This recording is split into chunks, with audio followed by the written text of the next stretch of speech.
अगर कोई विपक्षी सरकार की बुराई कर दे या उसकी कमियां निकाल दे तो जो बीजेपी के नेता उसे देशद्रोही और गलत साबित करने में ऐसे तुल जाते हैं जैसे उन्होंने देश के लिए कुछ ऐसा गलत कह दिया हो जो अक्षम्य हो। दोस्तों, इन कुछ सालों में जो एक सबसे बड़ा कंफ्यूजन लोगों के मन में है वो ये है कि अगर सरकार की कमियां या गलतियां बताओ या गिनाओ तो आखिर देश का अपमान कैसे होता है। और यकीनन इस समस्या का समाधान बीजेपी के पास भी नहीं होगा कि आखिर वो ऐसा कहते हैं तो कहते क्यों हैं। क्या बीजेपी के बारे में कुछ कमियां बताओ तो देश का अपमान होता है, बीजेपी के दोस्त की कमियां गिनाओ तो भी देश का अपमान हो जाता है। मगर राहुल गांधी जी ने जो कैम्ब्रिज यूनिवर्सिटी में कहा उसके बाद उन्होंने देश से बाहर फेंक देना चाहिए। लेकिन ये मैं नहीं कह रही हूं, ये कह रही है प्रज्ञा ठाकुर। जी हाँ, नमस्कार दोस्तों, मैं सौम्या मिश्रा और आप देख रहे हैं live TV India. Rahul Gandhi के कैम्ब्रिज यूनिवर्सिटी में दिए बयान पर भड़की बीजेपी सांसद प्रज्ञा ठाकुर कहती हैं कि उनको देश से बाहर फेंक देना चाहिए। मतलब कचरा है भाई कि उठा के फेंक दोगे। प्रज्ञा ठाकुर ने कहा कि हमने मान लिया कि आप भारत से नहीं है क्योंकि आपकी मां इटली से है।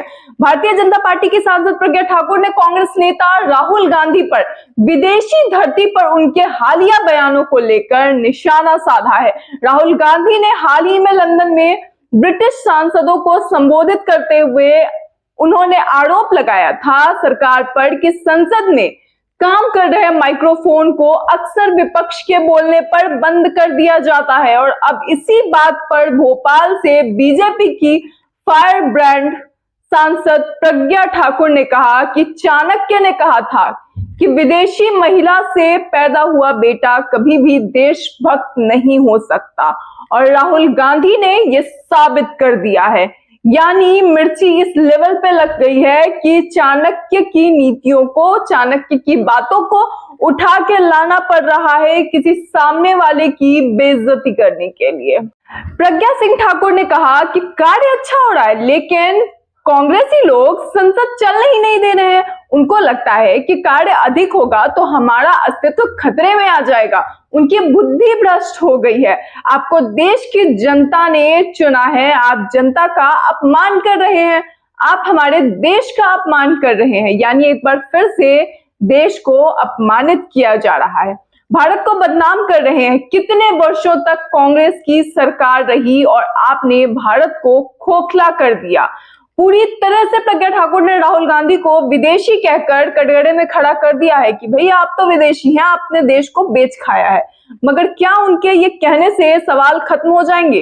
राहुल गांधी की बात इतनी मिर्ची की तरह लग गई है उन्हें कि उन्होंने बात विदेशी मां होने तक पर उठा दी है।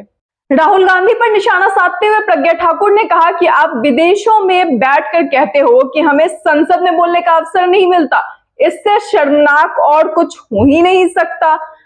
मैं राहुल गांधी को धिक्कारती हूं। उन्होंने साफ तौर पे कहा है, इन पर प्रश्न चिन्ह खड़ा करना चाहिए कि देश में कैसे ये राजनीति कर रहे हैं। इनको राजनीति का अवसर नहीं देना चाहिए, इनको देश से निकाल कर फेंक देना चाहिए।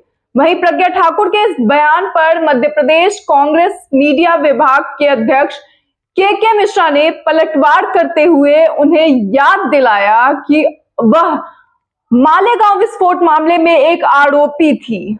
29 सितंबर 2008 को उत्तर महाराष्ट्र के सांप्रदायिक रूप से संवेदनशील शहर मालेगांव में एक मस्जिद के पास एक मोटरसाइकिल में बंधे विस्फोटक उपकरण में विस्फोट होने से 6 लोगों की जो मौत हो गई थी और 100 लोगों से ज्यादा लोग अधिक घायल हो गए थे। उस मामले में प्रज्ञा ठाकुर को भी एक आरोपी बताया गया था। प्रज्ञा ठाकुर इस मामले में 2017 से जमानत पर बाहर हैं। अब ऐसे में यह सवाल उठता है कि क्या प्रज्ञा ठाकुर राहुल गांधी पर इस तरह के सवाल उठाने योग्य हैं? और योग्यता की बात हटा भी दी जाए तो क्या इस तरह के सवाल उठाना जायज है कि आप विदेशी मां के बेटे हैं और आप विदेशी हैं? इस तरह के सवाल, क्या ये शर्मनाक चीज नहीं है कि आप अब राजनीति में माता पिता पर सवाल उठाए जा रहे हैं? दोस्तों, आपकी इस पर क्या राय है? अपनी राय कमेंट बॉक्स में जरूर डालें। फिलहाल इस वीडियो में इतना ही, तब तक के लिए धन्यवाद।